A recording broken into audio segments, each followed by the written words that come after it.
Good evening student, BK Study Point YouTube channel में आपका स्वागत है। अगर ये वीडियो आपको अच्छी लगी तो लाइक एंड सब्सक्राइब जरूर कीजिएगा। यहाँ पर कुछ लघुत्तरीय क्वेश्चन आंसर है जो संस्कृत से है, क्लास 10वीं क्लास के लिए है। नदी और विद्वान में क्या समानता है? नदी और विद्वान में क्या समानता है? इसका आंसर होगा, जिस प्रकार बहती हुई नदियाँ अपने रूप और अस्तित्व को खो करके समुद्र मिल जाती है, उसी प्रकार विद्वान अपने रूप और व्यक्तित्व अर्थात अपने अस्तित्व को त्याग करके परमात्मा में विलीन हो जाते हैं।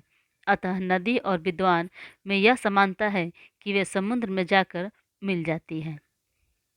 ठीक है, जिस प्रकार बहती हुई नदियाँ अपने रूप और अस्तित्व को खो करके समुद्र में मिल जाती है, और उसी प्रकार विद्वान अपने रूप और व्यक्तित्व अर्थात अपने अस्तित्व को त्याग करके परमात्मा में विलीन हो जाती है।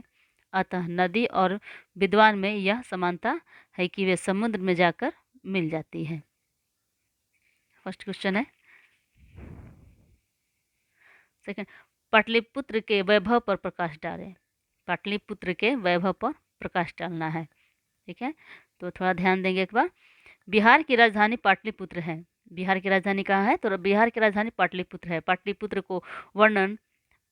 का वर्णन भारतीय ग्रंथों में ही नहीं बल्कि अन्य देशों में भी की गई है। यह अनादिकाल से ही विद्या, धर्म, राजनीति, उद्योग आदि के क्षेत्र में आगे रहा है।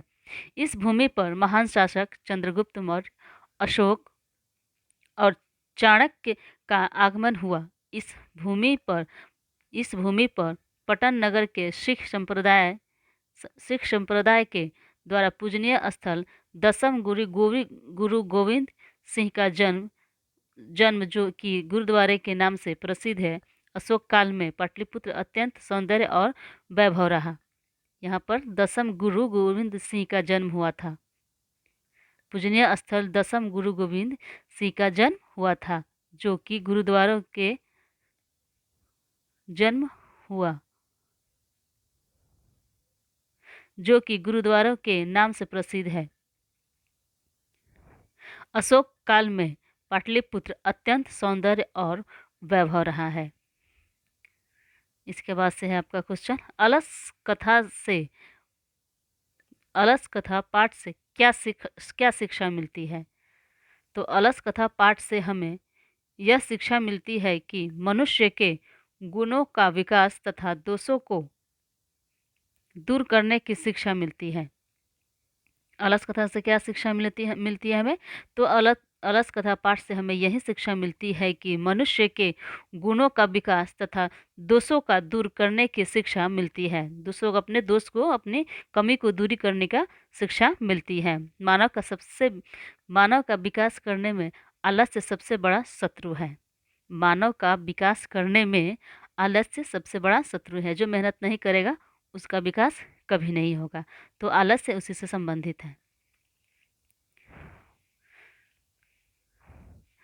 विजया को सर्वशुक्ला सरस्वती क्यों कहा गया? तो विजयाका को सर्वशुक्ला सरस्वती दंडी ने कहा है वह श्याम क्योंकि वह श्याम वर्ण की थी, इसलिए उन्हें सर्वशुक्ला सरस्वती कहा गया है। क्योंकि वह श्याम वर्ण की थी इसीलिए उन्हें सर्वशुक्ला सरस्वती कहा गया है। भारतीय लोगों की इसके बाद से क्वेश्चन है, भारतीय लोगों की सर्वाधिक महत्वपूर्ण विशेषता क्या है?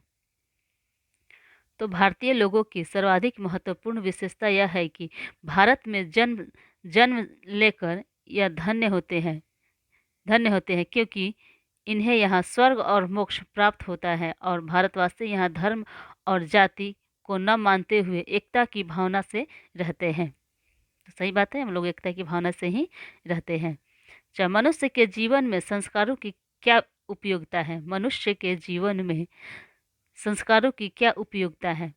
तो मनुष्य के जीवन में संस्कारों